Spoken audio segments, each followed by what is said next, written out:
Friends, ನಮಸ್ತೆ. ಇವತ್ತು ನಾನು ತುಂಬ ಸುಲಭವಾಗಿ ಅಕ್ಕಿ ಹಿಟ್ಟಿನ ಪರೋಟ ಯಾವ ರೀತಿ ಮಾಡೋದು ನೋಡೋಣ ಬನ್ನಿ.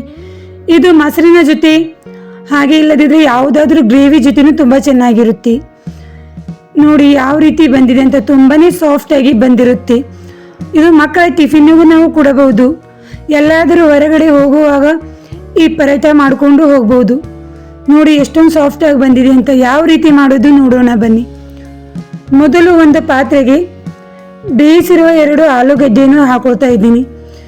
ಇದನ್ನು ಇವಾಗ ನಾವು ತುರಿದುಕೊಳ್ಬೇಕು. ಏಕೆಂದರೆ ಕೈಯಿಂದ ಮ್ಯಾಶ್ ಮಾಡಿದರೆ ಸ್ವಲ್ಪ ಗಂಟಿರುತ್ತೆ ಆಲೂಗಡ್ಡೆಯ. ಈ ರೀತಿ ಮ್ಯಾಶ್ ಮಾಡಿದ್ರೆ ಸ್ವಲ್ಪನೂ ಆಲೂಗಡ್ಡೆ ಫೀಸ್ ಆಗಿರುವುದಿಲ್ಲ. ಅದಕ್ಕೋಸ್ಕರ ನಿಮಗೆ ಎಷ್ಟು ಬೇಕೋ ಅಷ್ಟು ಮಾಡ್ಕೊಳ್ಬೋದು. ಇದು ತಿನ್ನುವಾಗ ತುಂಬಾ ಚೆನ್ನಾಗಿರುತ್ತೆ, ಸಾಫ್ಟಾಗಿ ಹಾಗೂ ತುಂಬ ಟೇಸ್ಟಿಯಾಗಿರುತ್ತೆ.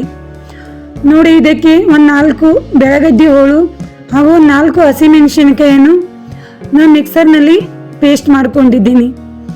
ಇದನ್ನು ಹಾಕಿದ ನಂತರ 1 ಸ್ಪೂನ್ ಜೀರಿಗೆ ಹಾಕೊಳ್ತಾ ಇದ್ದೀನಿ. ಹಾಗೆ ಇದಕ್ಕೆ 1 ಸ್ಪೂನ್ ಅಜವಾಯಿನನ್ನು ಅಂಗೈಯಲ್ಲಿ ಒರೆಸಿ ಹಾಕೊಳ್ತಾ ಇದ್ದೀನಿ. ಈ ರೀತಿ ಹಾಕುವುದರಿಂದ ಘಮ ತುಂಬ ಚೆನ್ನಾಗಿ ಬರುತ್ತೆ.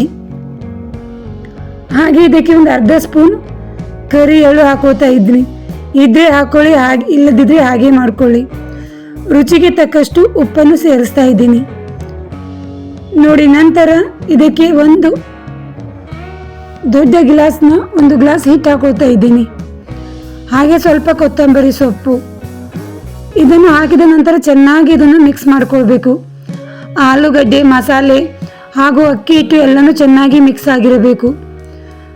ನೋಡಿ, ಈ ರೀತಿ ಚೆನ್ನಾಗಿ ಮಿಕ್ಸ್ ಆಗಿದ ನಂತರ ಇದಕ್ಕೆ ಸ್ವಲ್ಪ ನೀರನ್ನು ಹಾಕಿ ಚೆನ್ನಾಗಿ ಮಿಕ್ಸ್ ಮಾಡ್ಕೊಳ್ಳಿ.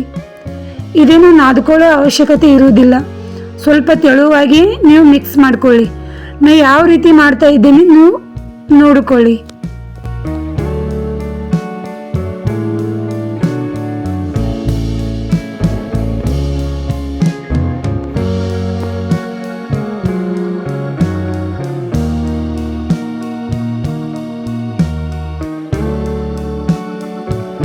ನೋಡಿ, ಈ ಹದಕ್ಕೆ ಇದ್ರೆ ಸಾಕು. ತುಂಬ ಗಟ್ಟಿನೂ ಬೇಡ, ತುಂಬ ತೆಳುನೂ ಬೇಡ. ಇವಾಗ ಗ್ಯಾಸ್ ಮೇಲೆ ಒಂದು ತವಾನಿಟ್ಟು ಕಾಯಲು ಬಿಡಿ.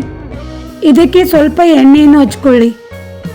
ಎಣ್ಣೆ ಹಚ್ಚುವುದರಿಂದ ಸ್ವಲ್ಪನೂ ಅಂಟುವುದಿಲ್ಲ. ನೋಡಿ, ಇವಾಗ ಸ್ವಲ್ಪ ಅಕ್ಕಿ ಹಿಟ್ಟನ್ನು ತೆಗೆದುಕೊಂಡು ಡೈರೆಕ್ಟ್ ತವಾ ಮೇಲೆ ನಾವು ಲಟ್ಟಿಸ್ಕೊಳ್ಬೇಕು. ಈ ರೀತಿ ಸ್ವಲ್ಪ ನೀರನ್ನು ಹಚ್ಚಿ ತಟ್ಟುವುದರಿಂದ ಸ್ವಲ್ಪನೂ ಬಿಸಿ ಕೈಗೆ ಹತ್ತುವುದಿಲ್ಲ. ತುಂಬ ಚೆನ್ನಾಗಿ ಈ ಪರೋಟ ರೆಡಿಯಾಗುತ್ತೆ.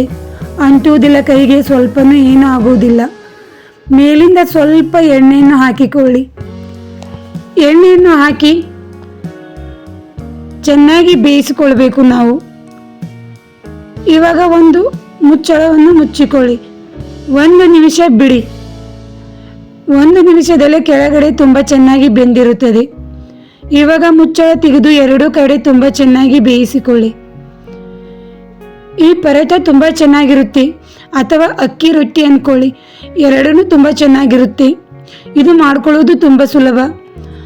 ನೋಡಿ ಯಾವ ರೀತಿ ಬಂದಿದೆ ಅಂತ. ನನ್ನ ವಿಡಿಯೋ ನಿಮಗೆ ಇಷ್ಟವಾದರೆ ಲೈಕ್ ಮಾಡಿ, ಶೇರ್ ಮಾಡಿ.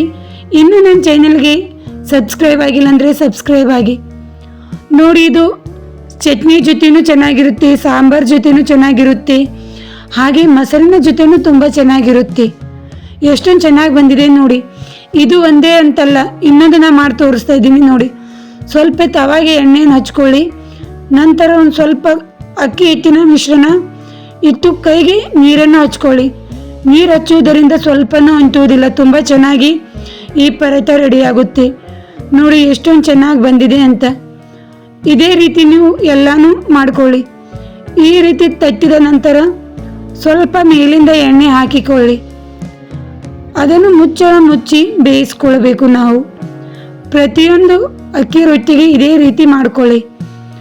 ತುಂಬ ಚೆನ್ನಾಗಿರುತ್ತೆ. ನೀವು ಹೊರಗಡೆ ಹೋಗುವಾಗೂ ಇದನ್ನು ತೆಗೆದುಕೊಂಡು ಹೋಗ್ಬೋದು. ಹಾಗೆ ಮಕ್ಕಳ ಟಿಫಿನಿಗೂ ಇದನ್ನು ಕೊಡ್ಬೋದು. ತುಂಬ ರುಚಿಕರವಾದ ಈ ಪರೋಟ ರೆಡಿಯಾಗುತ್ತೆ. ನೋಡಿ ಎಷ್ಟೊಂದು ಚೆನ್ನಾಗಿ ಬಂದಿದೆ ಅಂತ. ಒಂದು ಸಲ ನೀವು ಟ್ರೈ ಮಾಡಿ. ಇದು ಸಾಂಬಾರ್ ಜೊತೆನೂ ತುಂಬ ಚೆನ್ನಾಗಿರುತ್ತೆ. ನೋಡಿ, 2 ಕಡೆ ಚೆನ್ನಾಗಿ ಬೇಯಿಸಿದ ನಂತರ ಇದನ್ನು ತೆಗೆದುಕೊಳ್ಳಿ. ನಾನು ಇಲ್ಲಿ ಮೊಸರು ಹಾಗೂ ಬಟಾಣಿ ಗ್ರೇವಿ ಜೊತೆ ಕೊಡ್ತಾ ಇದ್ದೀನಿ. ನೀವು ಯಾವುದಾದ್ರೂ ಜೊತೆಗೆ ಕೊಟ್ಟರು ಚೆನ್ನಾಗಿರುತ್ತೆ. ಒಂದು ಸಲ ಈ ಬ್ರೇಕ್ಫಾಸ್ಟ್ ರೆಸಿಪಿ ಟ್ರೈ ಮಾಡಿ, ತುಂಬ ಚೆನ್ನಾಗಿರುತ್ತೆ. ಮತ್ತೊಂದು ಹೊಸ ರೆಸಿಪಿಯೊಂದಿಗೆ ಸಿಗೋಣ ಫ್ರೆಂಡ್ಸ್. Thank you.